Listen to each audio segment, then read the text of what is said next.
Assalamualaikum warahmatullahi wabarakatuh.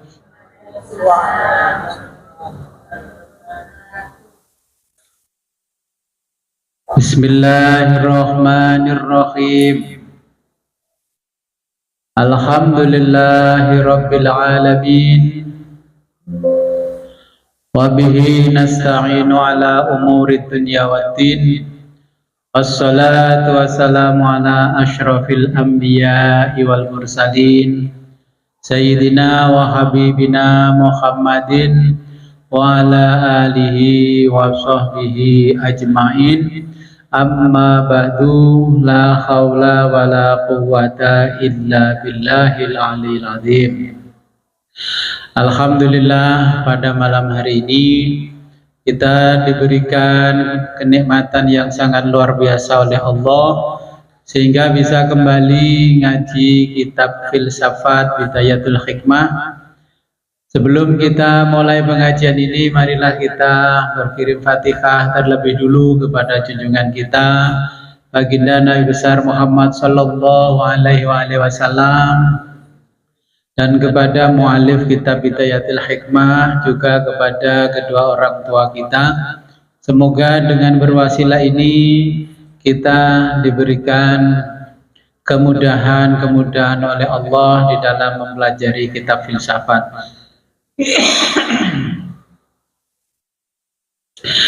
Ila hadratin Nabil Mustafa Muhammadin sallallahu alaihi wasallam wa ala alihi wa ashabihi wa ila jamil anbiya wal mursalin wa ila al malaikatil muqarrabin wa ila imamil mujtahidin wal awliya'is shalihin, khususan awliya'il Indonesia.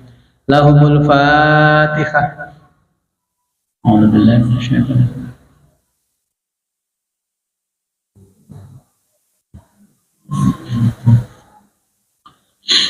Wasumma ila hadratil Syekh Muhammad bin Ibrahim bin Yahya al-Qawami as-Sirazi wa Sayyid Muhammad Husain at-Tabatabai wa Abu Sadiqin Bajuri wa Ummi Khairatin Masudah.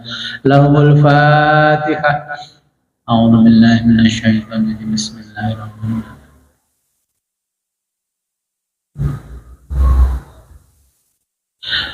Wasumma ila hadratin abaina wa ummahatina wa jaddatina wa jaddatina wa usulina wa furu'ina wa lal khadirina fi majlisina hadha. Al-Fatihah.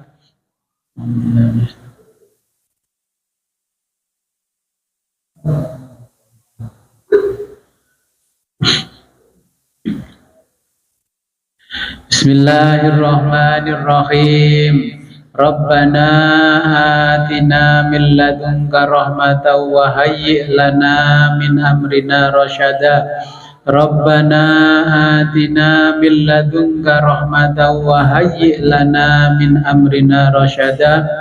Rabbana atina min ladunka rahmatan wa hayyi' lana min amrina rasyada. Ya Rabbi kafani izzan an takuna li rabban wa kafani fakhran an akuna laka abdan anta li kama uhibbu fawaffiqni ila ma tuhibbu. Allahumma ij'alni min ibadika sholihin. Ya Rabbi kafani izzan an takuna li rabban wa kafani fakhran an akuna laka abdan anta li kama uhibbu fawaffiqni ila ma tuhibbu. Allahumma ij'alni min ibadika sholihin. Ya Rabbi kafani izzan an takuna li rabban wa kafani fakhran an akuna laka abdan anta li kama uhibbu fawaffiqni ila ma tuhibbu. Allahumma ij'alni min ibadika sholihin. Allahumma sholli sholatan kamilatan wa sallim salaman tamman sholli sholatan jalalin wa sallim salaman jamalin ala sayyidina wa maulana Muhammad. Allahumma bi sholatika bi sholati malaikatika bi sholati rusuli wa bi sholatil anbiya wa bi sholatil aghwas wa bi sholatil abdal wa bi sholatil aqtab wa as'aluka khassah bi sholawati awliya'il Indonesia ya Rabb ya Rabb ya Rabb antu sholli ala sayyidina wa maulana Muhammadin wa taj'aluha maghsunatan fi sokhai fi nabi sirrin nabi wa alin nabi wa ila khadratin nabi. Al-Fatihah.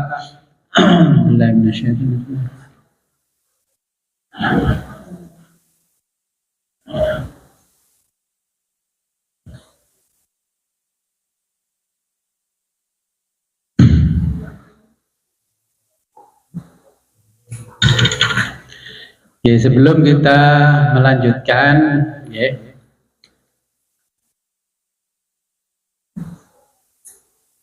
ini saya tampilkan seperti kemarin itu kan sign yang tidak membela Bapak Ibu. Ini saya tampilkan sign yang membela. Kemarin kan dilok nodok gak dibela sama sekali. Ini sign yang membela. Ya, saya kasih gambaran sign yang membela. Yang di zoom kelihatan?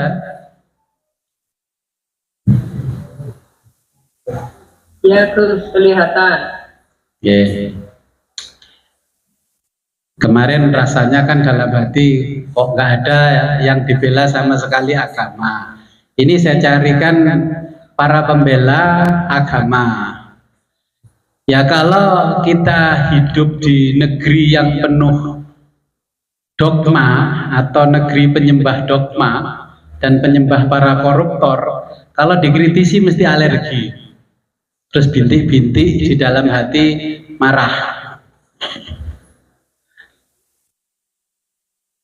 Oke, kemarin karena akar masalahnya kan agama.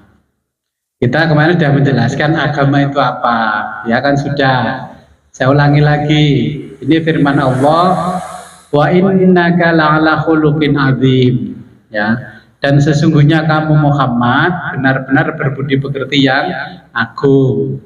Kemudian Nabi ditanya oleh para sahabat, ya. Kita kan pernah ngaji Arba'in Nawawi.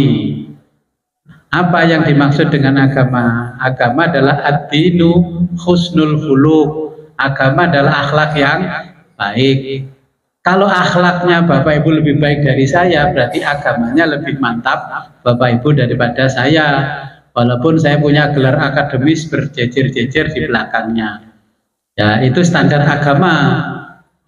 Nah, kemarin ketika ditanya agama gimana? Ternyata imannya gak mantap. Setelah kita ukur pakai sign, katanya zikir wirid saya jadi tenang Gus. Ternyata kan gak tenang juga, ya. Ketika ditanya kalau mau menghadapi ujian istighosah apa pergi ke bimbingan belajar, ya istighosah. Ternyata yang dapat golden ticket di perguruan tinggi negeri yang pergi ke bimbingan belajar. Terus karena sudah mentradisikan istighosah kalau mau ujian, akhirnya dongkol. Gus Wid kok ambil aku plus toh. Ya Mas Wendy itu aja saya carikan pembela sampean. Ya, ini saya tampilkan kelompok-kelompok yang membela agama. Ya. Kelompok yang membela agama dari profesional psikoterapeutis. Ya, ini yang membela. Bahasa Inggrisnya perlu saya baca enggak? Ya, sudah dibaca sendiri Bang. Di kampung Inggris sudah 20 tahun masa enggak bisa. Kan tetangga kampung Inggris sudah 20 tahun.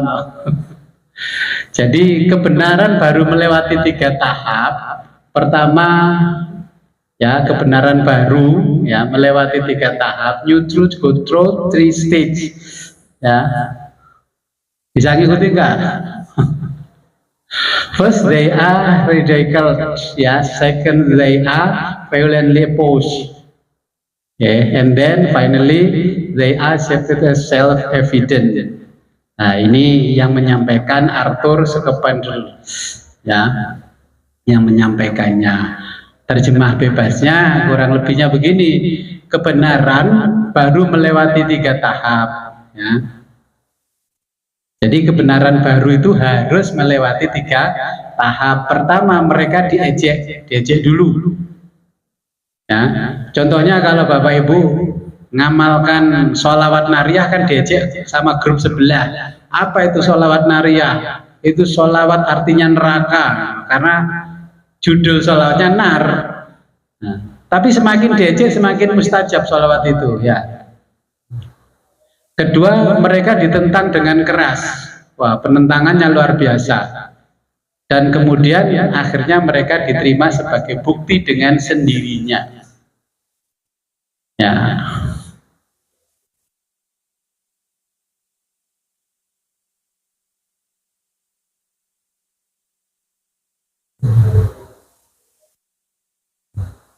Ini saya carikan yang membela, ya, yang membela.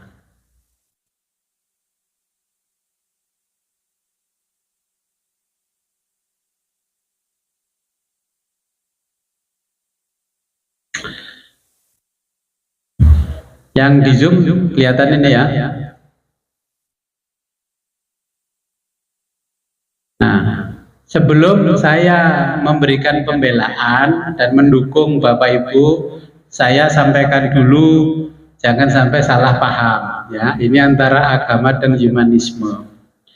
Kita tidak akan maju selama masih hidup di negeri yang pemuja dogma. Ya, kita ini nggak akan maju kalau kita berada di negeri pemuja dogma, lebih-lebih pemuja koruptor, nggak akan maju. Ini sudah terjadi sejak zaman Ibnu Sina, Ibnu Rus dan sebagainya. Nah, kebebasan berpikir dianggap bid'ah dan sangat ditakuti penjaga otoritas iman dan mimbar-mimbar. Saya carikan bahasa yang orang nggak langsung nangkap gitu lah kalau ngaji sama saya.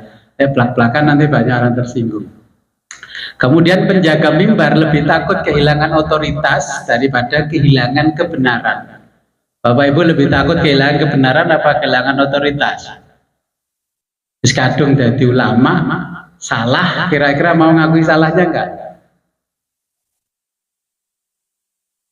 Daripada nanti jatuh, wis golek cara berkelit. Nah, akal, ya, adalah pisau bermata 2. Dia bisa membebaskan kita dari kegelapan atau ditentang oleh mereka yang lebih nyaman di dalam kegelapan. Makanya kita ngaji filsafat. Kebenaran akan berjalan terus dan tidak bisa dibunuh dengan fatwa. Ini kebenaran. Dicarikan dalil-dalilnya tidak akan ya. Contohnya dulu Galileo Galilei mengatakan bahwa bumi itu berputar pada porosnya bumi bulat, dibunuhlah dia karena keputusan otoritas agama dan gereja. Tapi Huxley tetap membela dan rakyat mengatakan yang benar Galileo Galilei. Ya. Zaman Renaissance dulu, ya. Kita tidak menolak Tuhan. Kita menolak konsep Tuhan yang diciptakan penjaga mimbar.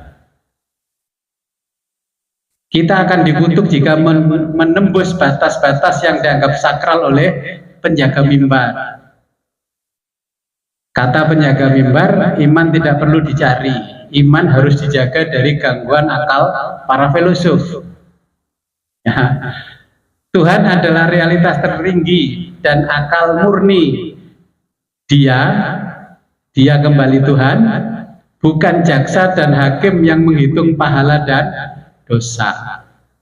Bukan sosok yang berubah-ubah sesuai keinginan para pemuka agama. Ya.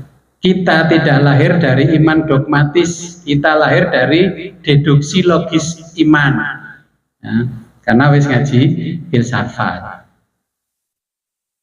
Para penjaga iman, mereka suka membunuh manusia atas nama iman dan Tuhan. Sejarah Islam itu kelam. menentang penguasa, menentang agamawan dibunuh, ya. Al-Khalaj dibunuh. Banyaklah orang yang dibunuh. Ternyata setelah beliau wafat, ternyata benar apa yang disampaikan. Ketika mengatakan laisa bijubati, ya, tidak ada yang dijubahku kecuali Allah. Nah, ternyata sekarang teorinya Al-Khalaj, Ibnu Rus, Ibnu Sina dan sebagainya benar. Kebenaran tetap nggak bisa dibunuh. Dibunuh orangnya boleh, kebenarannya tetap berjalan. Ya. Sekarang buktinya, yang membuktikan adalah sains. Kebenaran tidak takut dipertanyakan dan diteliti kalau itu memang benar. Kebohongan atas nama iman dan Tuhan akan bekerja keras menjaga kebohongannya. Ini, Bapak Ibu ingat-ingat kata-kata saya. Kalau bohong itu pasti menjaga keras kebohongannya supaya tidak tahu orang kalau itu sebenarnya bohong. Penjaga mimbar menganggap siapa yang berani bertanya dianggap pelupa. Jutakon, ya. Nah, aku ngaji jutakon, gak sopan, Pak. Gitu kan? Mereka yang berani berpikir dianggap musuh. Yus koyo ngene kok sak takono. Walat. Nah, mereka yang berani meneliti kebenaran wahyu akan dihukum atas nama Tuhan. Bisa dibom, digantung. Ya. Para penjaga mimbar adalah mereka para penyembah iman, bukan penyembah Tuhan. Kalau Bapak Ibu membela Al-Quran atas nama Al-Quran berarti tidak menyembah Allah, nyembahnya Al-Quran.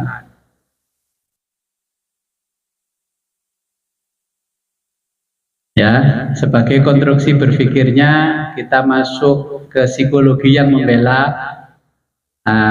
Bapak Ibu, ini psikologi yang membela. Ya. Jadi ini ada buku ya yang berjudul The Healing Power of Fight, menyembuhkan iman, ya, kekuatan menyembuhkan iman. Jadi iman ini adalah kekuatan yang menyembuhkan. Ini ada penelitian bahwa keluarga yang religius umumnya satu punya keluarga yang lebih bahagia, punya gaya hidup yang lebih sehat, dapat mengatasi stres. Ini kalau kita hidupnya religius, agama. Okay. Dua, melindungi dari diri dan menyembuhkan depresi hingga lebih lama dan lebih sehat. Melindungi dari penyakit kardiovaskuler, okay. Punya sistem imun yang lebih kuat dan lebih sedikit menggunakan jasa rumah sakit. Nah, secara terperinci. Ya, pokoknya kalau Bapak Ibu religius hidupnya akan lebih bahagia daripada yang tidak religius. Ya.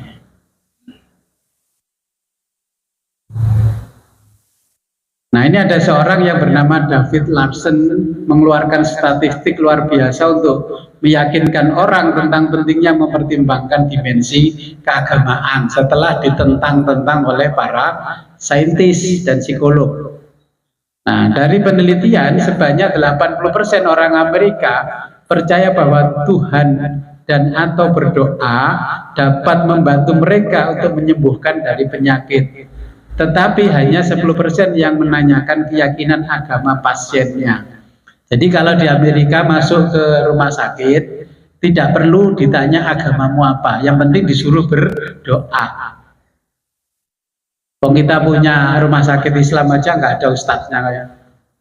Ada ustadznya nggak yang pagi datang doakan, mari Bapak Ibu kita berdoa sebagaimana diajari Nabi, Allahumma tibil ba'sa rabbanas isfi anta syafi siwala ya ghadiru, kan nggak ada.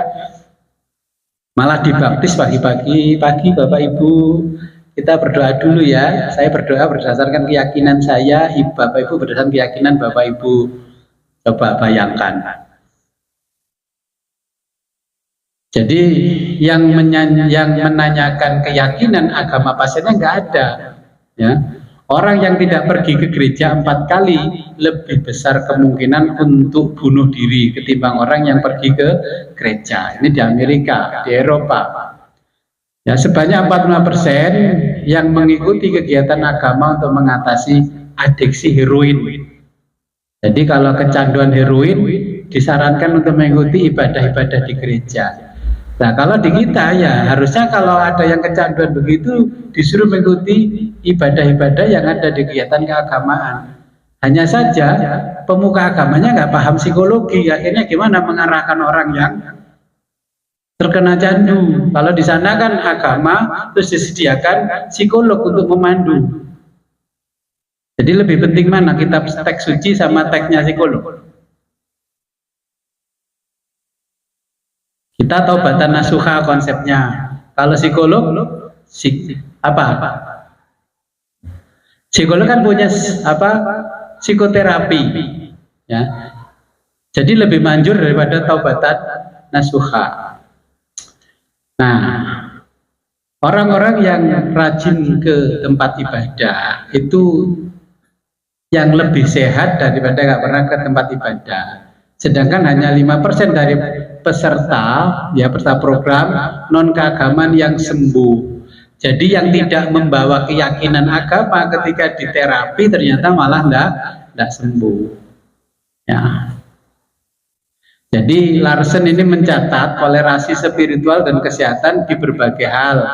Ada hubungan antara kehadiran di gereja secara mingguan dengan tingkat penyakit jantung yang lebih rendah. Dan emphysema. Emphysema itu apa? Kondisi di mana kantung udara di paru-paru ya secara bertahap hancur. Saya membaca penelitian David Larsen berkali-kali sampai hampir hafal kitabnya. Terus ketika ada orang yang terkena jantung, langsung saya bacakan doa apa yang sampaikan Nabi, jantungnya langsung mengembang lagi normal. Nah, teman satu saya mau seperti itu, tapi dia memilih dokter dan memilih terapis, akhirnya jantungnya kalau orang kena jantung. Nah, itu dipasang ring sampai 3. Yang satu yang saya bacakan doa sebagaimana apa yang diteliti oleh David Larsen langsung sembuh. Terus pertanyaannya, boleh ngerokok enggak Gus? Wis ngerokok wae. Mati duduk urusannya, rokok urusannya Gusti Allah. Sampai hari ini hidup orangnya. Yang satu pakai pasang ring karena pilihannya mengikuti apa yang disampaikan sains. Kalau ini yang satu mengikuti apa yang disampaikan agama. Ya.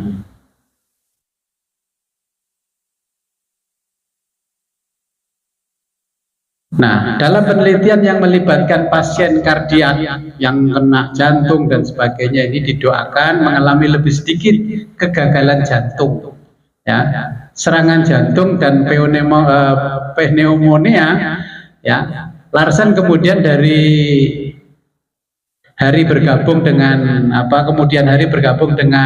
Larry Dossey, ya, dokter yang memperkenalkan efek doa dalam bukunya yang sangat laris. Ini saya baca bukunya Healing Words, ya, The Power of Prayer and the Practice of Medicine. Jadi ini The Power of Prayer, kekuatan doa dan praktek pengobatan. Dokter, nah, kendalanya lagi apa atau kendala laginya? Bahasa. Kendala laginya bahasa. Ini orang Barat sudah nulis luar biasa.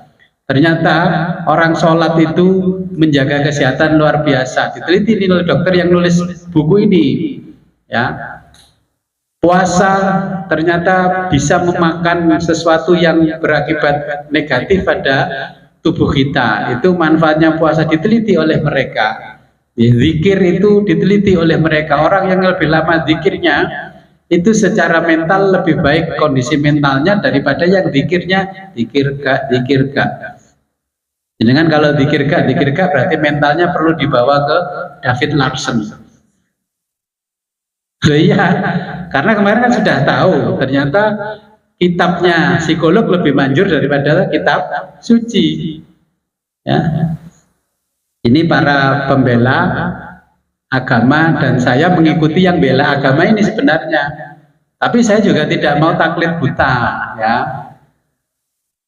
Jadi ini penelitian tentang mental, tentang ini, ternyata orang yang usianya lebih panjang itu adalah orang yang rajin pergi ke gereja. Nah kalau kita Islam ya yang rajin pergi ke masjid. Saya lihat CCTV-nya ya rajin Jumatan, tapi tekone datangnya kalau khotibnya sudah di mimbar, Assalamualaikum warahmatullahi wabarakatuh. Itu serangan mental. Dari sisi keagamaan perlu dibawa ke psikiater. Kenapa kok orang ini datangnya mesti imam sudah khotib sudah naik ke mimbar?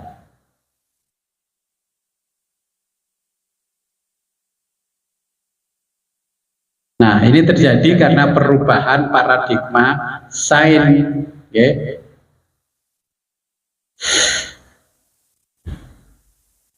Ini saya tampilkan perbandingan. Kemarin kan perbandingannya yang mondok lama nggak sekolah dengan yang sekolah lama mondoknya sedikit, gitu. Ini perdebatan antara agama dan sains modern, okay. Agama purba mereka memiliki kitab suci. Di dalam kitabnya orang Barat, Islam ini termasuk kategori agama purba. Saya kalau baca apa sih agama purba? Oh, kategori agama purba itu mulai Yahudi, Kristen, Katolik, Hindu, Buddha sampai Islam itu kategori agama purba. Di abad pertengahan Eropa, apabila ada orang yang berbuat dosa seperti berselingkuh, pikiran dan hati orang berkata, "Duh, kenapa saya berselingkuh?" Kan menyesal kan? Itu kan dosa. Dia takut ancaman neraka, lalu dia membuat pengakuan dosa di hadapan pemuka agama. Ya. Ya, di hadapan pemuka agama setelah itu membayar 10 keping emas untuk donasi biaya perang salib. Ya, itu sudah saya jelaskan di Renaissance. Nah, dan setiap memiliki dosa, orang ini mendatangi orang-orang suci, berkonsultasi dan mencari berkah. Dulu konsepnya begitu. Sains modern mengatakan begini, setelah zaman Renaissance, apabila ada orang berbuat dosa seperti berselingkuh, ya, sekarang mereka tidak lagi mencari rujukan pada kitab suci yang dibawa oleh orang suci. Dia sekarang mencari terapis atau psikolog untuk meluruskan pemikiran-pemikiran yang berdampak buruk pada perilakunya. Selingkuh itu kan berdampak perilaku buruk, mentalnya rusak. Ya. Karena pendapat psikolog dianggap lebih ilmiah daripada pendapat orang-orang suci yang selalu mengutip kitab suci. Kata sains yang dibawa kitab suci tapi perilakunya tidak menunjukkan kesucian. Nah, kemudian ini diskusi yang panjang antara agamawan dengan saintis, ya. Pemuka agama mengajarkan bahwa kehidupan di dunia ini adalah panggung sandiwara yang dirancang oleh Tuhan. Setiap orang ya tidak pernah tahu naskah drama yang dia perankan.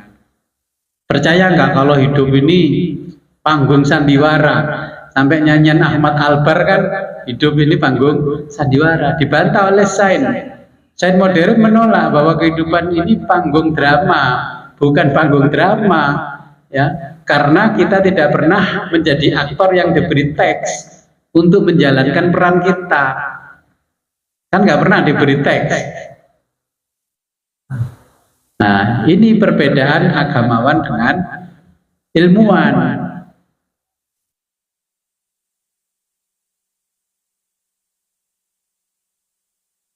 Jadi ini gambarannya, ya. Nanti pada waktu kita ngaji ini bab terakhir besok Jumat kita belajar filsafat ilmu, karena al ilmu nurun. Ilmu itu cahaya, cahaya itu suci. Nanti Bapak Ibu mendapatkan ilmu dari sekolah, dari pengajian ini, bisa mensucikan Bapak Ibu apa justru mengotori? Ya, nanti ada test case-nya. Semakin pinter, semakin bersih ilmunya, apa semakin kotor ilmunya. Punya ilmu tinggi tapi ngoplos BBM, itu kan berarti ilmunya, cahaya yang didapatkan bukan cahaya kebenaran, bukan realitas wujud, tapi itu kegelapan. Ya.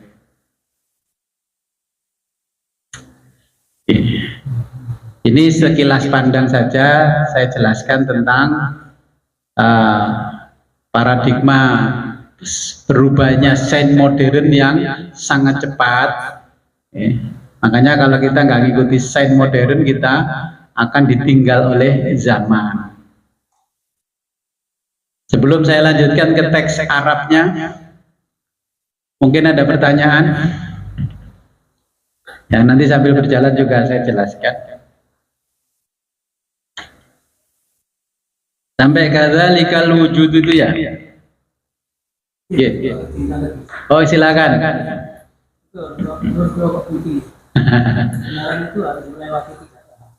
Oke. Diejek-ejek dulu. Diejek-ejek dulu. Biarin, kalau dikritik orang gak apa-apa, selama benar kita gak usah takut. Dilok-lokno wis gak apa-apa. Ditentang dengan keras. Bentar.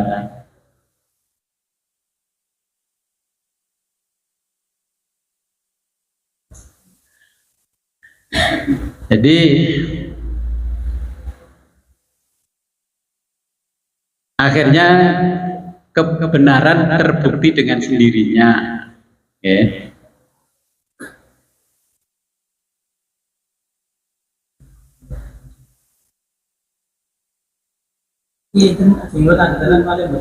Buatan apa? Oke. Oh ini belajar. Oh, ini komuni kalau sentuh anda nanti apa? Gimana sentuh kau ya? Jadi di sini bagaimana dengan ngatur tentang doa. Oke. Doa sendiri itu mau sendiri. Doa pun mukul ibadah. Doa itu adalah jantungnya. Tapi pada intinya sholat itu doa.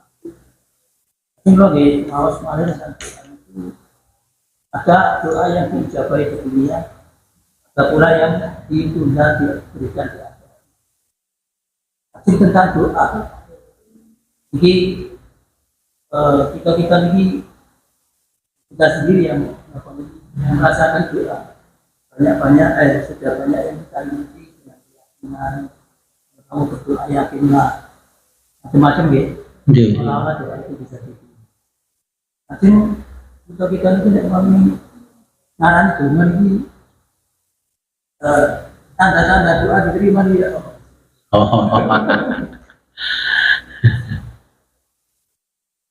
Oke. Jadi ada pertanyaan. Nah, karena kemarin kan ngajinya sains yang tidak menyukai agama, nah sekarang kan sains yang menyukai agama. Yang menyukai agama nggak perlu saya jelaskan panjang lebar, Om. Sudah mencintai kan ya, sudahlah. Jenengan jelas pro gitu loh. Oke, terus pertanyaannya ini kan saya berdoa, gimana tanda-tanda doa saya dikabulkan? Kemarin sudah saya jelaskan tentang teleologi, ya, teleologi. Ketika kita mau berdoa, berarti apa yang kita sampaikan kepada Allah sudah kita berikan gambarannya kepada Allah melalui jiwa kita. Kita persepsikan seperti ini. Contohnya, kemarin kan sudah saya jelaskan, kalau ingin mobil Innova Zenith di tahun ini sudah persepsikan itu dan sampaikan kepada Allah. Kalau kita berdoa tanpa menyampaikan proposal kepada Allah, kita nggak akan dikabulkan. Kalau pertanyaannya masih perlu berdoa. Tapi kemarin kan kalau kita sudah ngaji teleologi, kita nggak perlu berdoa. Kita pokoknya memuja-muja saja sudah tahu Ya. Jadi tanda doa diterima itu jiwa kita akan merasakan proses aktualisasi diri dari jiwa yang yang berada di alam mental itu rasanya dingin di dalam hati kalau doanya diterima. Sering merasakan dingin dalam hati apa panas terus? Nah, panas terus. Oke. Jadi nanti kembali ke teologi kalau pengen doanya dikabulkan. Okay? Biasa kita baca teksnya dulu ini. Bismillahirrahmanirrahim. Qala al-muallifu rahimahullahu ta'ala wa nafa'ana bihi wa bi ulumihi fid dharaini. Amin ya rabbal alamin. Kadzalika itu nggih. Kadzalika begitu juga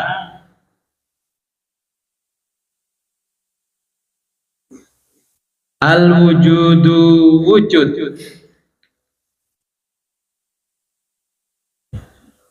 Hakikatun wahidatun adalah realitas tunggal.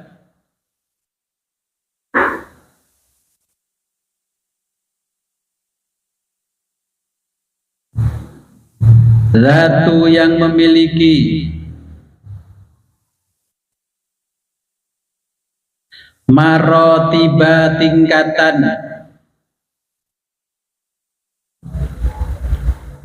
mukhtalifatun perbedaan,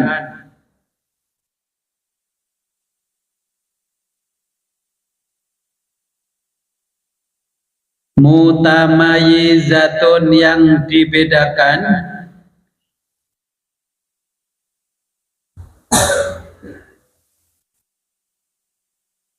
bisyiddati dengan intensitas kuat, ya, dengan intensitas kuat,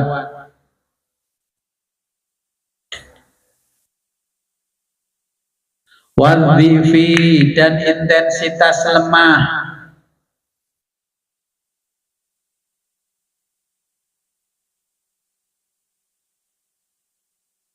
wattaqadduma yang prioritas,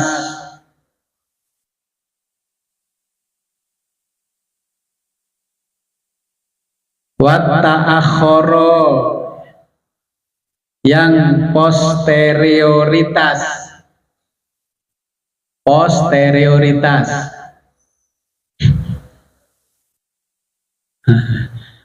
yes, pokoknya angel. Tapi kan mencerdaskan, ya. Makanya saya pasang video itu kalau belajar filsafat Anda jadi terdidik, tidak terdoktrin, ya. Kan teologis, rasional dan mencerahkan. Watta'akhkhara dan yang posterioritas, wa ghairu dzalika dan sebagainya.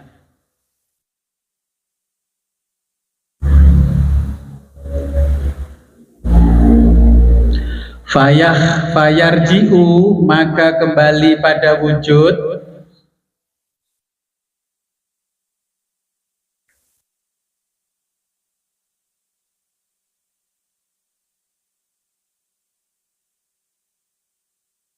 ma bihi apa yang al-imtiza'u diistimewakan,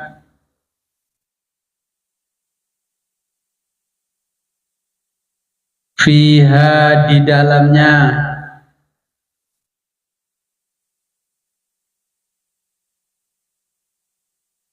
ilama bihi karena apa yang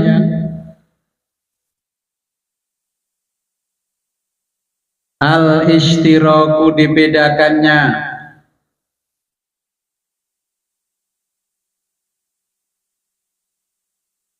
wa ma bihi dan apa yang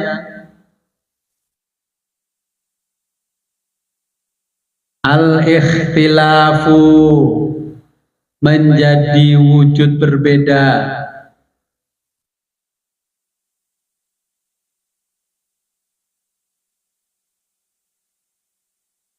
Ilama bihi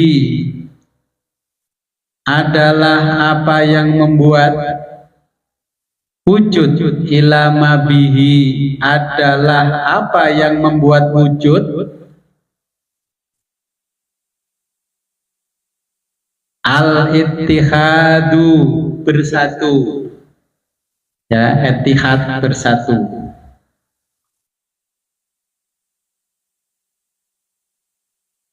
Falaisa bukanlah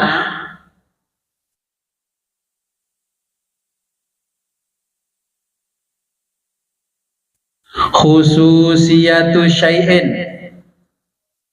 khususiyatu karakteristik syai'in masing-masing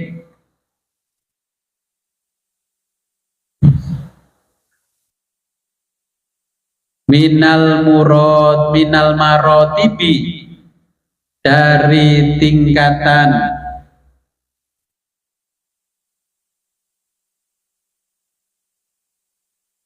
juz'an bagian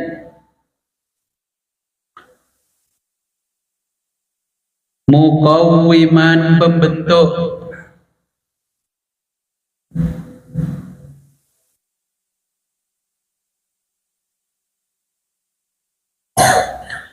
lil wujudi bagi wujud.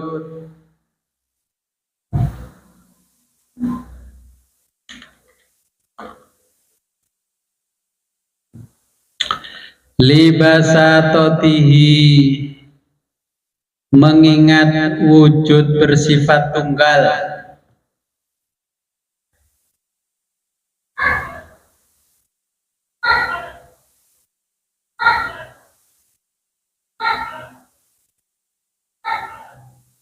Masayaji'u yang akan dijelaskan kemudian.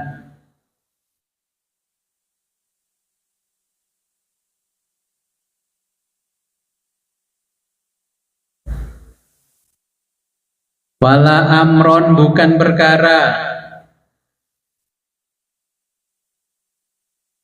khorijan di luar, anhu wujud,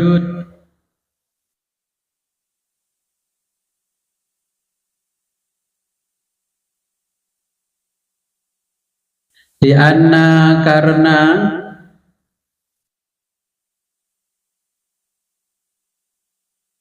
asolatal wujudu prinsipilitas wujud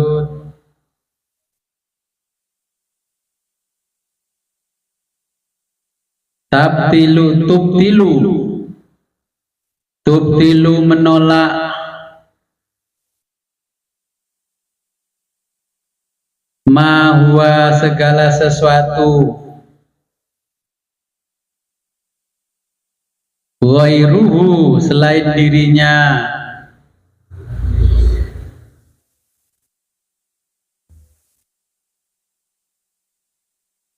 al-khariju anhu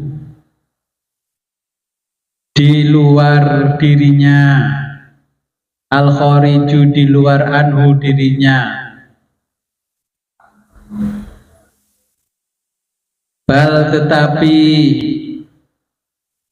al-khususiyatu karakteristik. Ya, kalau di thariqat khususiyah, orang yang sudah dapat ijazah khusus terus dikiranya khusus dan datang menemui mursyidnya ya di hari khusus, namanya khususiyah. Jadi nanti kalau ketemu khususiyah di teks filsafat bukan khususiyah thariqat. Ya, ini karakteristik. Balil khususiyatu tetapi karakteristik fi kulli setiap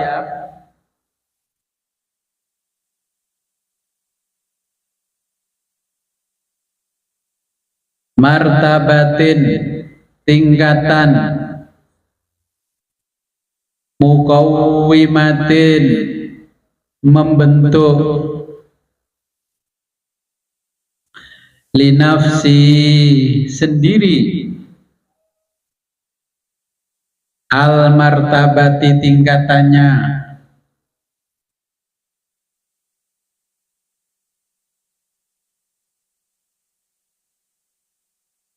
bimakna artinya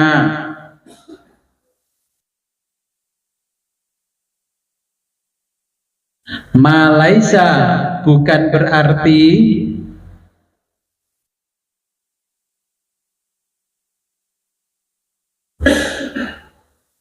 bikhariji minha, bikhariji di luar minha darinya. Ya, saya jelaskan tentang hakikat wujud, ya, wujud yang tunggal. Nah, ini ada cahaya di ruangan ini kan ada cahaya banyak ini.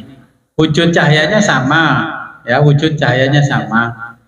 Yang membedakan apa kemarin? Nah, hanya intensitasnya saja yang membedakan. Ya, satu intensitasnya tinggi, maka cahayanya terang. Kalau intensitasnya rendah, cahayanya redup. Tapi semua itu berasal dari cahaya yang sama, walaupun wujudnya berbeda-beda. Kalau yang di atas Bapak Ibu ini, cahaya berasal dari listrik, tegangannya dari PLN. Yang di laptop saya ini dari baterai, bisa mengeluarkan cahaya, tapi hakikatnya cahayanya tetap satu, ya dari PLN yang disimpan melalui baterai. Nah, karena ini berasal dari kesatuan wujud tunggal, namanya listrik, ya. HP Bapak Ibu itu ada cahaya, walaupun cahaya itu berbeda, berada di tempat yang berbeda, intensitasnya juga berbeda, kualitasnya berbeda, spektrumnya juga berbeda, itu juga berasal dari cahaya yang sama. Kalau kita bicara realitas wujud tentang cahaya benda materi ini, semua yang kita nikmati kan berasal dari Python.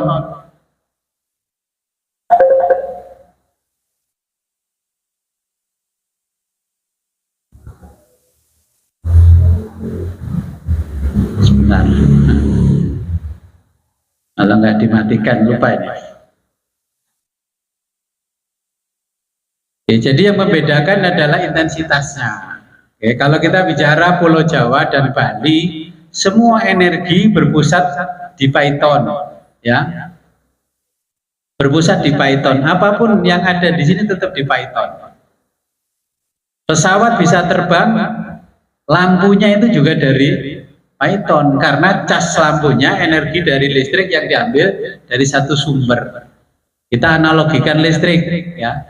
Kalau kita analogikan ini menjadi wajibul wujud, ya, wajibul wujud, semua ini berasal dari satu sumber, ya, yaitu realitas wujud, ya. Jadi satu sumber. Nah, walaupun berbeda-beda, tetap sama, ya. Kalau diteliti tetap sama. Apa kira-kira yang kita lihat di sini tidak ada wujud yang dari sumber yang sama? Walaupun sekarang materi berbentuk laptop. Laptop dari mana sih? Materialnya kan ini besi, ya, kemudian ada plastik, semuanya dari tanah, ya, semua dari tanah. Jadi antara kita dan laptop materialnya sama, semua dari tanah. Hanya kualitasnya yang diambil untuk menciptakan manusia lebih bagus, dan untuk besi lebih tingkatannya lebih rendah di bawah penciptaan manusia. Allah menjelaskan di surat Al-Hadid bahwa besi-besi itu diturunkan Allah dari langit. Kalimatnya Allah di dalam Quran bahwa Allah itu menurunkan besi-besi itu dari langit. Karena kita sudah beriman dari kecil, percaya saja kalau besi-besi diturunkan dari langit. Karena belajar filsafat, gimana caranya Allah menurunkan besi-besi dari langit. Kisah Ya'juj Ma'juj ya, yang dipager oleh sang raja Alexander, dipager besi, katanya besi turunnya dari langit. Tahu kenapa besi turun dari langit? Allah gimana cara menurunkan besi dari langit? Apa ngumpulkan rosokan dulu, Allah ciptakan besi, nah, baru diturunkan dari langit kayak tukang rosokan itu? Ternyata diteliti sains modern, apa yang disampaikan Allah itu betul. Ternyata besi sumbernya dari langit. Dari mana?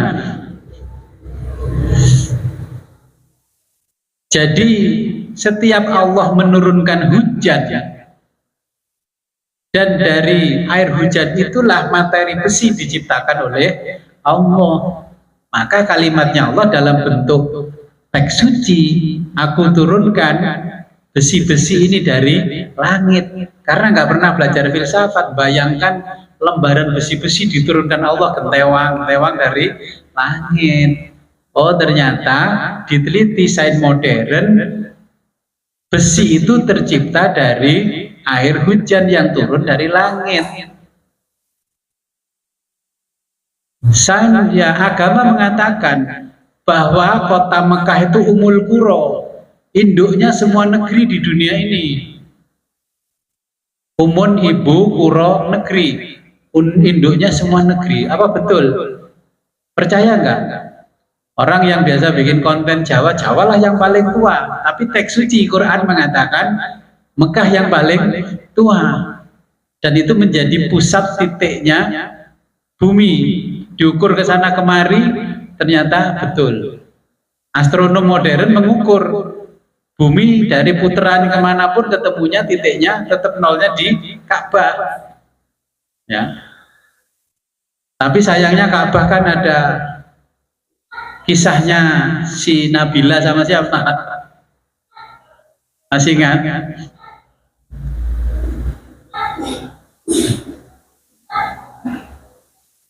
Ya. Jadi apa buktinya? Sains modern bisa nggak meneliti sains modern bahwa Makkah itu betul-betul induk negeri di seluruh dunia? Yang pernah pergi ke Mekah?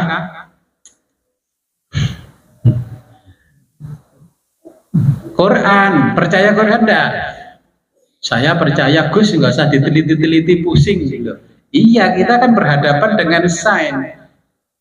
Anak cucu kita kadung dikuliahkan tinggi-tinggi, apa nggak tanya sama kita nanti? Apa? Contohnya Ibnu Sina aja bertanya tentang realitas, bertanya tentang Tuhan. Ya. Sampai kitab-kitabnya itu dibakar oleh umat Islam sendiri, oleh pemuka agama. Tapi yang melanjutkan kitabnya Ibnu Sina, Ibnu Rus dan sebagainya orang Barat, sehingga terjadi Renaissance itu karena mempelajari kitabnya Ibnu Sina, ya kan? Buktinya Arab itu punya kandungan fosil yang begitu banyak, sehingga di mana-mana titik itu mengeluarkan minyak. Itu buktinya kalau dulu di zaman peradaban awal itu sudah manusia ada. Minyak dari mana? Minyak itu kan dari tulang belulangnya manusia yang sudah terkubur miliaran tahun. Ya, akhirnya kan jadi sumber minyak. Itu jawaban sains modern, betul. Kalau begitu Quran mengatakan bahwa Arab itu, kota Mekah adalah pusat peradaban pertama manusia sejak zaman Nabi Adam. Buktinya Arab dicoblos dimanapun keluar minyaknya, gitu loh. Kalau di kita keluar minyak enggak? Ya enggak, berarti kan enggak dihuni manusia dengan miliaran tahun. Ini kalau kita belajar agama dan sains, kalau ditanya ya harus bisa jawab seperti itu. Ya.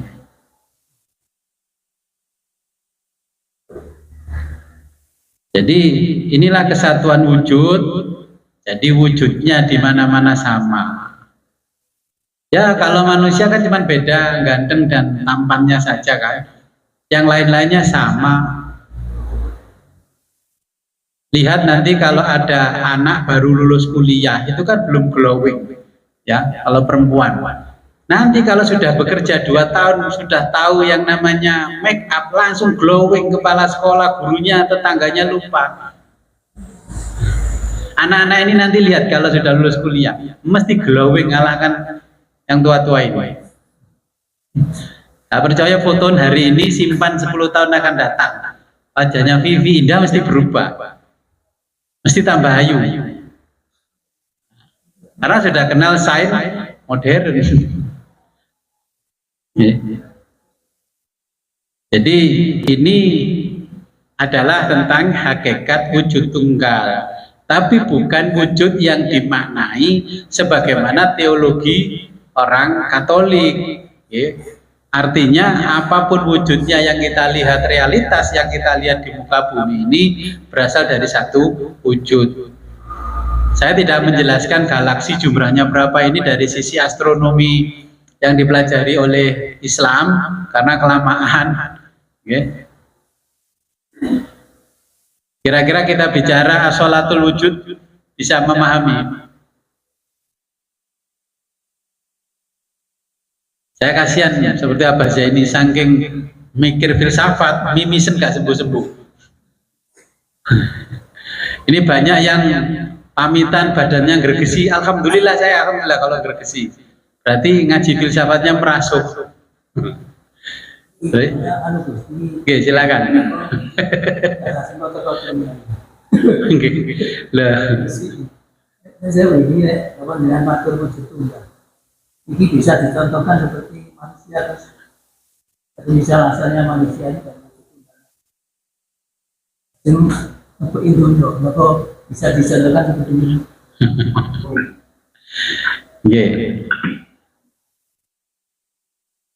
Jadi dari wujud pertama sampai wujud yang sekarang itu tetap dari satu, ya, dari kesatuan wujud yang satu. Tidak ada bedanya, hanya berevolusi kalau manusia. Kalau manusia namanya hanya berevolusi, kalau cahaya namanya berintensitas. Kacang tanah, padi itu hanya berevolusi, ya, berevolusi. Kenapa di zaman Nabi Adam pernikahan yang dianggap saudara kandung yang lahir kembar lahir bareng karena kembar, yang tidak lahir bareng karena kembar tidak dianggap saudara kandung karena memang jumlah manusianya hanya sedikit. Makanya kisah Qabil Habil itu dari satu wujud yang sama, ya, hanya apa? Kalau manusia evolusinya yang berbeda. Setelah manusia semakin banyak, Allah menurunkan syariat yang berbeda. Nggak boleh menikahi saudara kandung, walaupun tidak kembar, tidak lahir bareng. Ya, itu pengertiannya. Terpatri kan apa? Mau tanya atau gimana? Oh, mau tanya kali. Ya.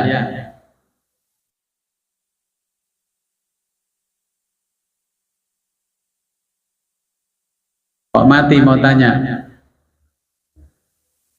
Mikrofonnya dinyalakan.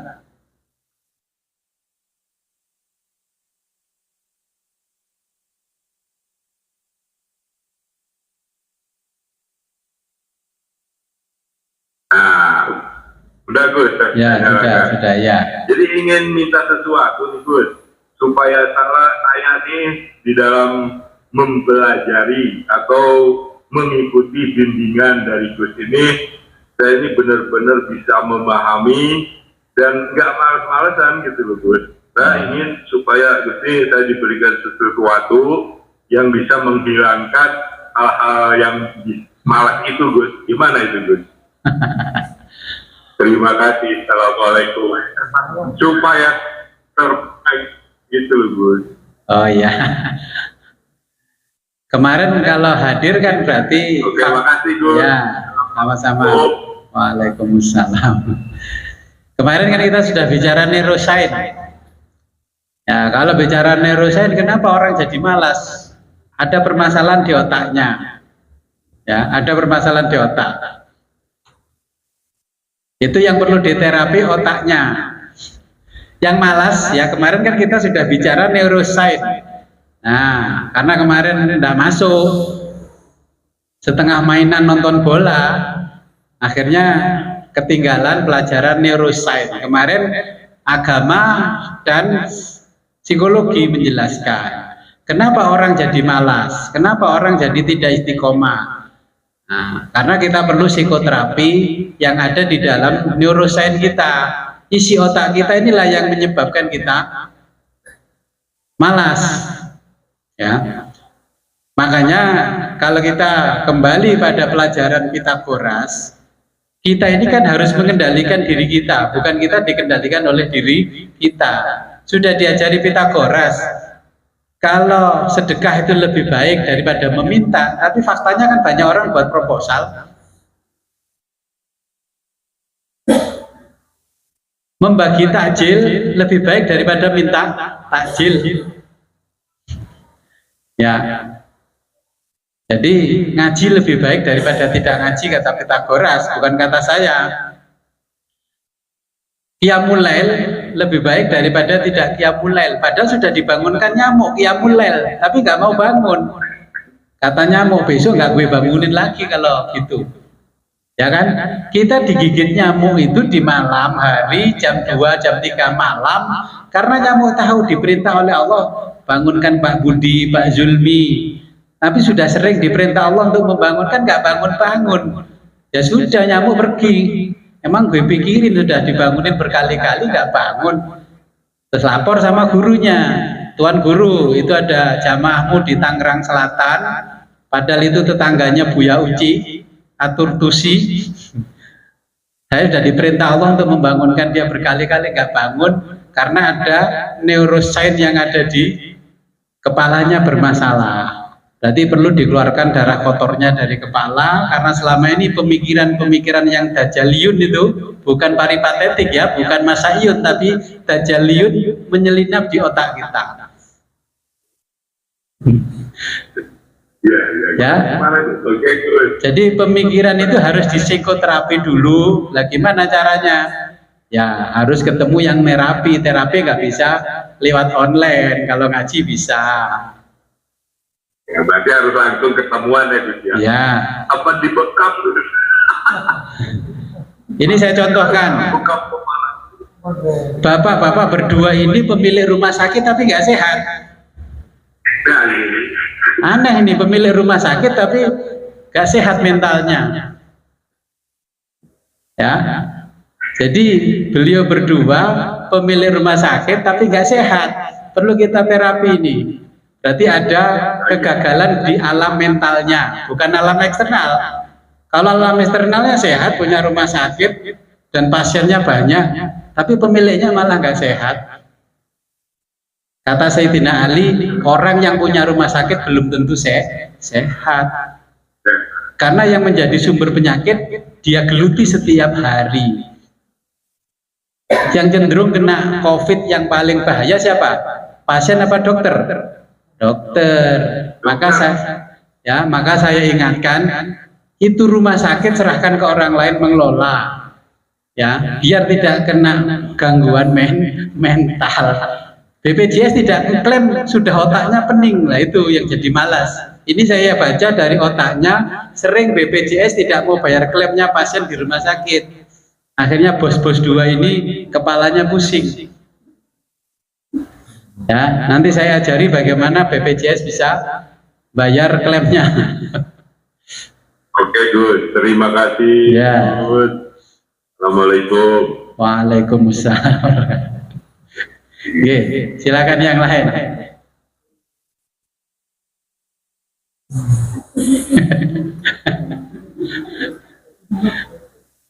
Nanti yang dekat Tangerang ke rumah sakit ini aja gratis.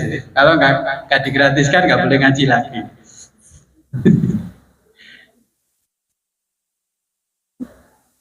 Gus, buat jemaah gratis Gus. Oh iya, siap. Barokah, Jumat berkah. Amin, amin. Ya. Itu teologis kan, kalau Jumat Berkah kan teologis toh, kalau ngaji filsafat. Ini gerjul ini mau tanya. Ya. Gus, bagaimana kita memandang syariat ini, Bang, jasmani ini benar-benar terhubung dengan nur itu. Gus, kalau rohani kita udah paham lah insya Allah sedikit banyak, tapi jasmani ini supaya terpandang nur itu. Terus kan kita nih asal muasal jasmani rohani ini kan semua dasarnya dari yang sesatu lagi, Gus. Ya. Muhammad tadi. Ya. Ya, kalau pingin itu ngajinya beda kitabnya. Ini masih mencerdaskan otak. Kalau yang itu nanti mencerdaskan spiritual. Ya, ngajinya Sirul Asror. Nanti kalau ngaji Sirul Asror, karena yang ngaji punya rumah sakit, harga kitabnya 5 juta. Ya. Ya, ngapain? Jamaah di sini yang orang awam biasa bayar 200.000, yang punya rumah sakit 5 juta satu kitab, nanti baru kita ajari bersama. Ya, nanti itu kalau ingin seperti itu ngajinya Sirul Asror. Kita di sini kan ngajinya setiap Kamis. Ya, ya nanti kita belajar sendiri di hal-hal yang berkaitan dengan hakikat diri kita, bagaimana menyambungkan kita dengan yang realitas wujud tadi, yang wajibul wujud, ya, karena kita masih wujudul mungkin. Ya, yang lain mungkin yang lain. Apa malam sih, Gus? Ngajinya malam seperti ini, cuman diawali jam 8 sampai jam 22, jam 8 malam sampai 10. Ya, oke, Gus. Ya. Oke, mungkin yang lain.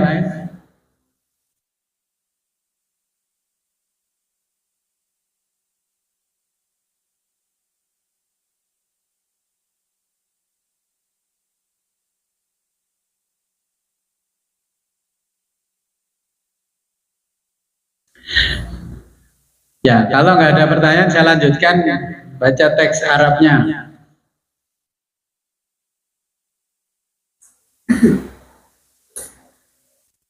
Walaha, bagi wujud hakikat tunggal,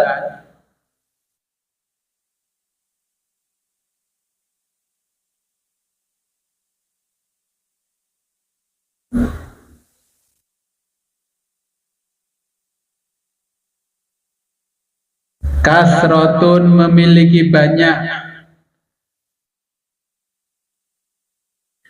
tuliyatun keragaman,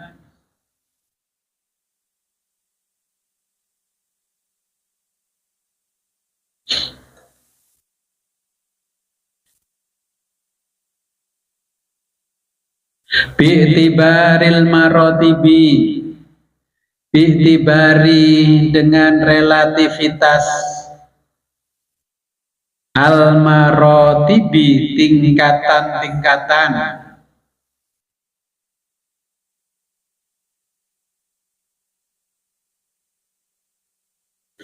al mukhtalifati yang berbeda, al akhidati yang diambil,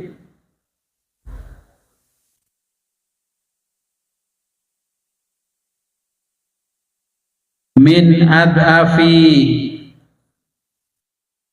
dari yang paling lemah, al marotibi tingkatannya,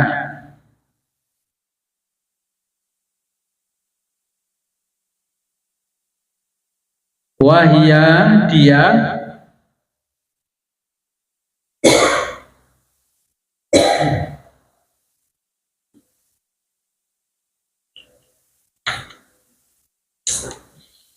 allatila yang tidak memiliki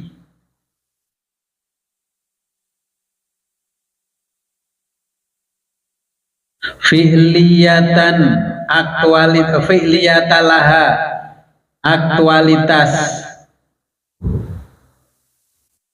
ya, tidak memiliki aktualitas, fi'liyatalaha aktualitas, illa kecuali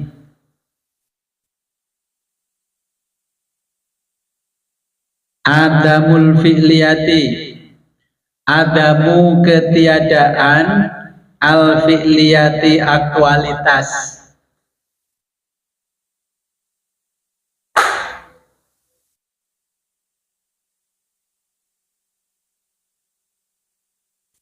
Aktualitas.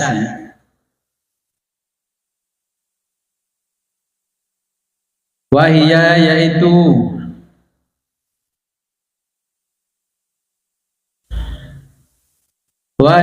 yaitu al-maddatul ula, al-maddatu materi, al-ula awal.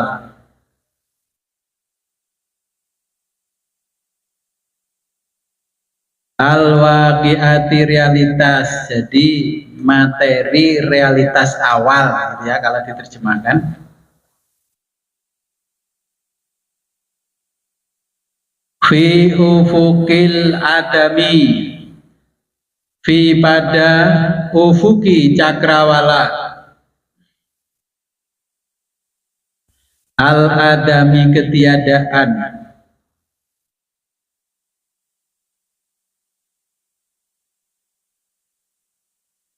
summa kemudian tata so'adu vertikal, al-marotibu tingkatan. Kalau diterjemahkan summa kemudian tata so'adul marotibu tingkatan vertikal. Tahu vertikal kan? Dulu saya di Kangian itu vertikal horizontal berbeda. Ya, jadi ada tiang bendera disuruh mengukur ketinggiannya. Nah, ketika tiang belum diberdirikan, diukur oleh orang itu diukur. Oh, ini cuma 2, 3, 4 meter, baru didirikan. Terus orang itu protes, ini namanya tidak mengukur ketinggian deh. Duh, terus gimana, Pak? Jadi namanya mengukur kepanjangan. Ya, jadi kalau di Madura mengukur ketinggian ya harus didirikan dulu itu tiangnya baru diukur. Kalau yang tinggi ya itu vertikal, betul. Kalau di dalam filsafat ya betul, jangan disalahkan. Ketika masih ditidurkan, ini tiang pancang untuk pelabuhan masih tidur gitu, kita ukur ketinggiannya sebelum ini menurut para ahli diukur aja di bawah biar kita tidak naik ke atas pemberhentikan. Tapi diprotes. Itu namanya bukan ngukur ketinggian, itu ngukur kepanjangan. Bener apa salah? Ya betul, itu kalau belajar filsafat betul. Ternyata pinter orang Madura. Harusnya kalau bicara vertikal ya diberdirikan dulu baru diukur. Ya, kemudian kita disuruh melaporkan pekerjaan ekspos di koran setengah halaman. Nah, terus Jawa Pos itu punya lembaran kan begini. Nah, itu terus memanjang ke bawah begini kita, karena kita, wah ini setengah halaman, lebih murah yang begini daripada melebar. Setengah halaman. Setelah dibaca, ini namanya bukan setengah halaman deh. Duh, gimana Pak? Ini separuh, bukan setengah ini. Terus setengahnya gimana? Kalau setengah ya mukanya beginilah, ini ke sini dibaca namanya setengah halaman. Kalau begini ke bawah separuh halaman. Dulu saya merasa aneh, tapi setelah membaca kitab filsafat lagi, ternyata betul orang Madura. Ya, berarti memang kita cari murahnya biaya iklan di koran setengah dengan separuh. Harus dibedakan karena ada mahiyah, ya. Awas loh ya. Jangan menuduh orang Madura nggak pinter, ternyata sudah pinter duluan orang Madura ngukur ketinggian dan kepanjangan tadi.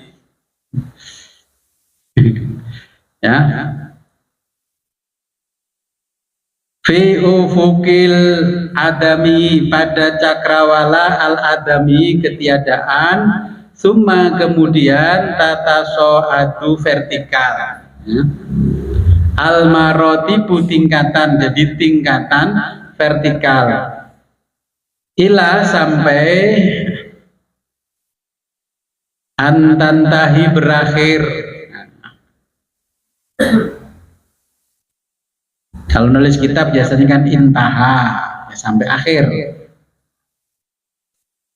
Ilal martabatil wajibati, ila pada al martabati tingkatan, al wajibati wujud. Nah, kalau di ilmunya orang Jawa, orang Indonesia, Sumatera sampai ke timur ke Lombok sana NTB, kalau membaca kitab tasawuf martabat itu artinya tingkatan, karena mereka mengadopsi dari istilahnya filsafat ini, ya, martabat. Ilal martabati pada tingkatan al wajibati wujud,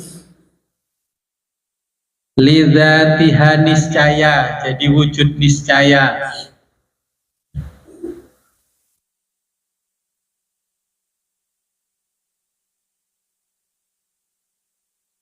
Wahya yaitu allatilah yang tidak memiliki haddalaha batasan,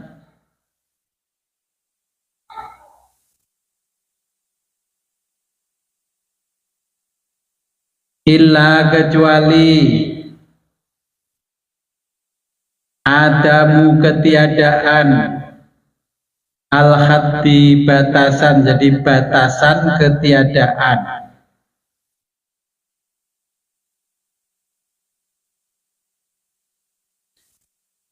Walaha dan memiliki kasrotun banyak, ardhiyatun aksiden,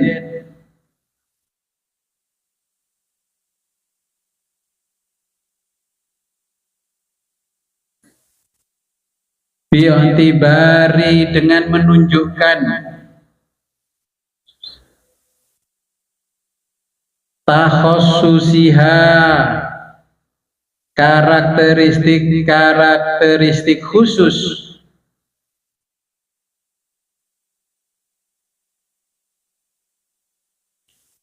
bil mahiyati dengan kuiditas,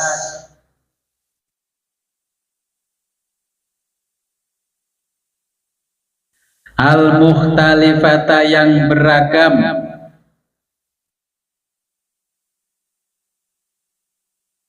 allati hiya yang memiliki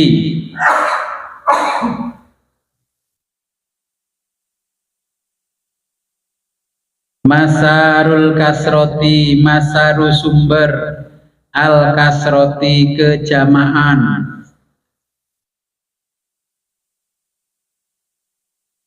Ya, titik di paragraf ini saya jelaskan kenapa bisa wujudnya banyak, ya, dari wajibul wujud lidzatiha, karena keniscayaan itu, ya, di situ kan ada ardhiyatun bi'tibari takhossusiha bil mahiyah.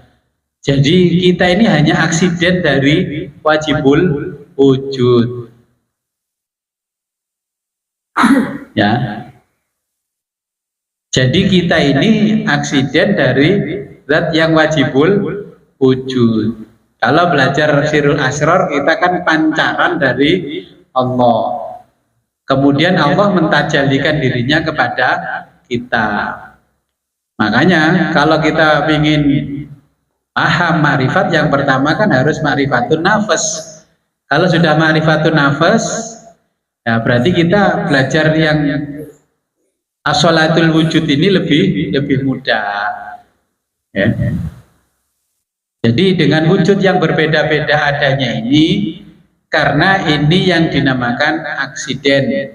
Jadi dari wajibul wujud mengaksiden kepada wujud-wujud yang lain. Makanya yang ada hanya ketiadaan. Di muka bumi ini yang ada adalah ketiadaan. Yang ada hanya siapa? Hanya yang ada sebelum kata ada itu ada. Kita ini walaupun seperti ini sebenarnya tidak ada. Makanya kalau ditanya kamu menyembah Allah di dunia, memang Allah ada di dunia. Tuhan ada nggak di dunia? Pertanyaan filsafat, adakah Tuhan di dunia? Ada nggak? Ada. Yakin? Loh iya, ini harus ditanyakan detail. Tuhan di mana? Tapi Ibnu Sina ketika tanya Tuhan di mana, Ibnu Sina itu ya filosof, ya dokter, ya kimiawan dan sebagainya, bertanya kepada ulama, Tuhan di mana? Karena doktrin dari ulama ortodoks, tahu ortodoks? Ya, kalau terjemahnya kitab kuning salaf, ulama salaf itu mengatakan Tuhan ada di mana-mana dan tidak ke mana-mana. Itu dipertanyakan oleh Ibnu Sina di dalam kitab-kitabnya. Ini ada Al-Qanun Fittib, ini ada Asy-Syifa dan sebagainya. Saya baca, oh bukan tidak percaya adanya Tuhan, tapi mempertanyakan konstruksi berpikir yang diciptakan oleh para ulama ortodoks. Percaya nggak kalau Tuhan ada di muka bumi? Percaya? Masya Allah. Kita uji kebenarannya ya. Kita bicara wajibul wujud dan realitas wujud yang sudah kita pelajari sampai pasal 5 ya. Besok kan ngaji terakhir, mudah-mudahan ilmu yang kita pelajari kan al ilmu nurun, ilmu itu cahaya ya. Cahaya itu adalah Allah. Supaya cahaya kita menerangi cahaya. Saya harapkan Bapak Ibu tidak terlalu nyaman di dalam kegelapan. Kalau Allah itu ada di dunia ini, itu la yumkinu dan tidak mungkin, atau muhal bahasa tauhidnya, muhal. Gak mungkin, gak bisa diterima akal kalau Allah ada di dunia. Terima nggak kalau Allah nggak ada? Kita menyembah Allah setiap hari di dunia, tidak menyembah Allah, menyembah ketiadaan. Gak usah medenteng-medenteng. Kadung diajari Allah wujud, kita mbak kok. Sekarang baca filsafat, nggak ada Tuhan di dunia ini, nggak ada. Kita menyembah ketiadaan.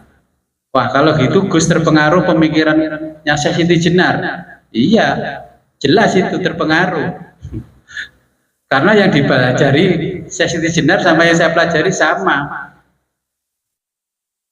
Kalau jenengan mengatakan Tuhan itu ada di dunia, musyrik. Allahu Akbar artinya apa? Allah Maha Besar. Allahu Akbar kabira walhamdulillahi katsira. Dengan kebesarannya lah aku memuji. Kalau Allah itu ada di dunia, berarti wujud yang namanya wajibul wujud itu kecil, bukan besar. Konstruksi berpikir yang benar, Allah itu tidak ada di dunia. Yang ada itu, dunia ini berada di dalam Allah. Nah, Gusti Allah ada di dunia sama dengan Gusti Allah wujudnya sama dengan kacang hijau kecil. Kita kalau mengatakan Allah ada di dunia itu namanya musyrik. Tapi kalau jenengan tidak belajar filsafat, tetap ngeyel Allah ada di dunia. Nah, kalau Allah ada di dunia kan ya kecil Gusti Allah itu. Gak mungkin bisa mengetahui segala sesuatu. Makanya nggak salah pertanyaannya orang Yahudi kepada Nabi Muhammad. Muhammad, kalau Tuhanmu Maha tahu nggak kalau aku lagi sedang sakit perut? Nabi kan kalau saya menjawab tahu, pasti ditanya obatnya apa. Kok nggak sembuh-sembuh kan gitu. Nah, jadi yang benar itu dunia seisinya ini berada di dalam Allah, bukan Allah berada di dunia. Kalau Allah berada di dunia, status kemaha besaran Allah batal. Jangan salah. Gak dihukumi musyrik kalau belum belajar filsafat, masih dimakfu. Itu pengertian masih akan siusan Allah dalam tempat.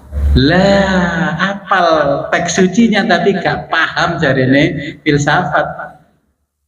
Itu kan teks sucinya tapi kan gak paham sama teks suci. Allah tidak pernah mengatakan aku berada di dunia ini, gak pernah. Allah itu berada di singgasananya kan kalau bilang. Sampai dijelaskan ayat kursi yang dihafalkan banyak orang. Kan gak paham teks sucinya maksudnya. Bahasanya Allah itu filosofis banget, jadi orang gak langsung nyantol di sininya kalau nggak belajar filsafat.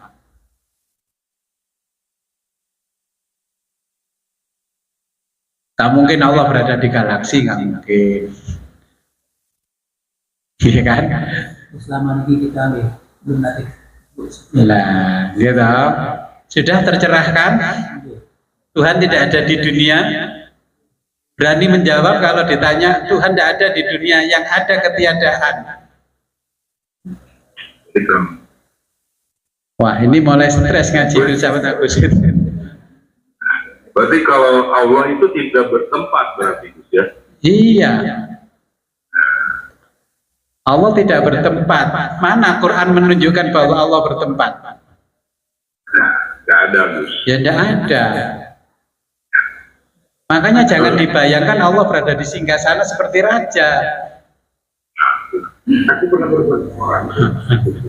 Ya, berarti malam ini sudah tercerahkan. Besok tinggal kita mengakhiri pengajian dengan mengkaji filsafat cahaya. Ya, supaya cahaya ini masuk kepada kita menjadi cahaya yang terang atau justru menjadi cahaya yang gelap. Gelap itu adalah cahaya yang intensitasnya rendah. Kalau yang terang ini adalah cahaya yang intensitasnya tinggi. Kalau Bapak Ibu ngaji kata Bapak pinter, berarti cahaya yang masuk ke hati dan kepala otak ini intensitasnya rendah. Bukan BUDOH, bukan. Itu hanya intensitas saja rendah. Kalau mengatakan itu berarti merendahkan orang, enggak, karena intensitasnya. Kenapa begitu? Ya harus upgrade, ya. Jadi Mullah Sadra mengatakan dengan pendapatnya yang di As-Sholatul Wujud, kita harus al-kharokatul jauhariyah. Jadi memiliki gerak-gerak yang substansial. Okay. Pokoknya mau ngaji, insya Allah tercerahkan. Mau ngaji dimanapun, tidak harus dengan saya, dengan yang lain pun, insya Allah tercerahkan. Datang saja nggak paham, secara gerak substansial itu langsung tercerahkan mental kita.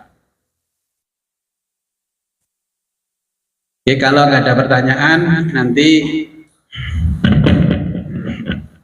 kita lanjutkan besok di hari Jumat. Okay. Untuk hari Sabtu tetap acaranya 8:30 ya. Bapak-bapak yang punya tugas jadi imam di masjid silahkan ngimami dulu ya. Ini kan banyak yang bertugas di masjid-masjid ya, monggo ngimami, makanya waktunya tetap jam 20.30. Oke. Karena Ramadan masa tidur sore-sore kan nggak mungkin, ya sudah ngalah barokahnya Ramadan. Walaupun Tuhan tidak ada di muka bumi, kan tetap kita beraktivitas fi'liyah itu tetap menjalankan tugasnya Allah. Karena kita diciptakan menjadi khalifah, bukan menjadi aktor yang tanpa teks. Ya, Allah menjadikan kita khalifah, bukan menjadi aktor yang tanpa pegang teks. Ingat itu, kalau belajar filsafat, karena khalifah itu adalah yang mengelola dunia, bukan panggung sandiwara. Okay. Sebelum kita akhiri, marilah kita berdoa kepada Allah. Semoga apa yang kita pelajari pada malam hari ini membawa manfaat, barokah kepada diri kita, kepada keluarga, dan kepada masyarakat pada umumnya. Fid dini wad dunya hatal akhirah. A'udzu billahi minasyaitonir rajim. Bismillahirrahmanirrahim. Allahumma salli wa sallim ala sayyidina Muhammadin fil awwalin wal akhirin wa barik wa sallim wa radiyallahu ta'ala an sadatina ashabi Rasulillah ajma'in. Amin ya Allah ya rabbal alamin. Allahumma faqihna wa faqih talamidana fid din wa 'allimna wa 'allimhum at-ta'wil. Allahumma arham ummata sayyidina Muhammad, Allahumma jbur ummata sayyidina Muhammad, Allahumma aslih ummata sayyidina Muhammad, Allahumma farrij an ummati sayyidina Muhammadin sallallahu alaihi wasallam. Allahumma anfa'na bima 'allamtana wa 'allimna ma yanfa'una wa zidna ilman yaqina. Walhamdulillahi ala kulli hal wa na'udzu billahi min kulli hali ahlin nar. Rabbana taqabbal minna innaka antas samiul alim wa tub alaina innaka antat tawwabur rahim. Allahumma hdina siratal mustaqim, Allahumma hdina siratal mustaqim, Allahumma hdina siratal mustaqim. Siratal ladzina an'amta 'alaihim minan nabiyyin wasiddiqin wasyuhada'i wassolihin wa hasuna ulaika rafiqa. Dzalikal fadlu minallahi wa kafa billahi 'alima. Allahumma ya syahidan ghaira ghaibin wa ya ghaliban ghaira maghlubin wa ya qariban ghaira ba'idin ij'al min amrina ya Allah farja wa makhraja ya sharihal mustasqirin wa ya ghiyasal mustaghisin. Innaka ta'lamu makanana wa ta'lamu halana wa la yakhfa 'alaika syai'un min umurina. Rabbana atina fid dunya hasanah wa fil akhirati hasanah wa qina adzabannar. Wa shalli wa sallim ala jamil anbiya'i wal mursalin walhamdulillahi rabbil alamin. Al-Fatihah. A'udzu billahi minasyaitonir rajim.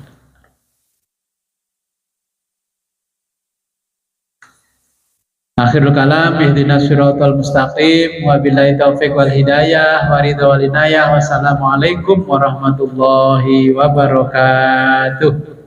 Waalaikumsalam.